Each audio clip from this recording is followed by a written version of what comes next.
یہ تو نظر ہی بڑی پیڑی ہے، یہ تو ساڈا بندہ ہے۔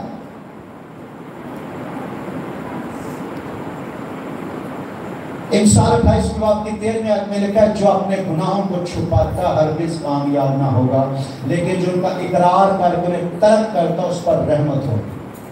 اب یہ نہیں ہے کہ ہم ہر وقت توبہ کا عمل پڑھ لیں، توبہ پڑھنے کے لیے نہیں ہوتی، ہلو، توبہ پڑھنے کے لیے نہیں ہوتی، توبہ کرنے کے لیے ہوتی۔ ایک توبہ کی تھی پھر گناہ، توبہ کیا پھر گناہ، اور یہ شاید لکھا خدا متواتر گناہ کرنے والوں کی بالدار کھوپڑی کو چیر ڈالتا ہے۔ باز آ جاؤ، وقت بہت قریب ہے، یسوع مسیح بہت جلد آنے والا ہے۔ اگر آپ گناہ چھوڑو گے تو بحالی آئے گی، اگر گناہ چھوڑو گے خوشحالی آئے گی، اگر گناہ چھوڑو گے شفا آئے گی، کیونکہ اعمال 30 باب 19 میں لکھا ہے پس توبہ کرو اور رجوع لاؤ تاکہ تمہارے گناہ مٹائے جائیں اور اس طرح خداوند کے حضور سے تازگی کے دن آئیں۔ جہاں گناہ ہوتے ہیں وہاں شفا نہیں ہوتی، جہاں گناہ ہوتے ہیں وہاں شفا نہیں ہوتی۔ اگر آپ شفا پانا چاہتے ہو تو آپ کو گناہ کو کیا کرنا پڑے گا؟ چھوڑنا پڑے گا۔ اعمال 3 باب کی 26 آیت میں لکھا ہے خدا نے اپنے خادم کو اٹھا کر پہلے تمہارے پاس بھیجا تاکہ تم میں سے ہر ایک کو اس کی بدیوں سے ہٹا کر برکت دے۔ سمجھ آ رہی ہے آپ کو؟ وہ کسی کے گھر میں مکھیاں آ گئی، انہوں نے پادری کو بلایا، پادری صاحب دعا کرو۔ پادری صاحب نے ڈانٹا مکھیوں کو، یسوع کے نام سے نکل جاؤ، نکلو یسوع کے نام سے، اٹھائیاں مکھیاں اٹھ گئیں۔ پادری نکل گیا، مکھیاں پھر آ گئی۔ دوسرا پادری سدیا، وہ نے آ کے مکھیاں ڈائیاں یسوع کے نام سے، پادری گیا، مکھیاں پھر آ گئی۔ پھر کوئی مارا گیا پادری گیا، وہ نے پوچھا کہ مکھیاں بار بار کیوں آ رہی ہیں، وجہ دسو۔ وجہ پتہ لگی کہ تے پرلے کمرے دے وچ گند پیا ہے تے مکھیاں گند تے ہوندیاں۔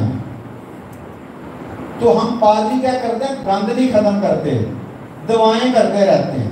ہم گند ختم نہیں کرتے، دعائیں کرواتے رہتے ہیں۔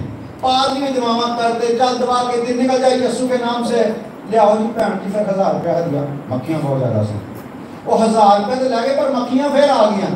اور وہ بہن کو کہو تو مینوں 1000 روپیہ دے یا نہ دے، اپنے گھر دا گند صاف کر، مکھیاں خود ہی چلیاں جان۔ آمین۔ اپنے اندر دا گند صاف کرو، مکھیاں خود ہی چلیاں جان۔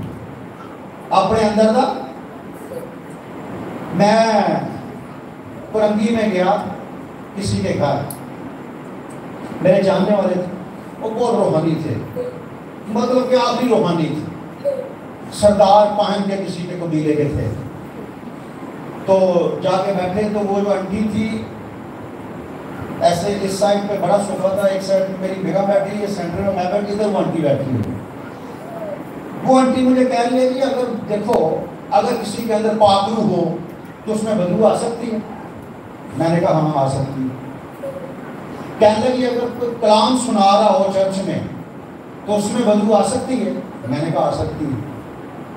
اگر کوئی بدبوؤں کو نکالے تو اس کے اپنے اندر بدبو ہو سکتی ہے۔ میں نے کہا بالکل ہو سکتی ہے۔ مجھے پاکرو نے بتا دیا تھا کہ اندر بدبو ہے، ان کے گھر جانے سے پہلے پاک نے بتا دیا تھا کہ اس کے اندر بدبو ہے، جن ہے اس کے اندر۔ تو اب وہ مجھے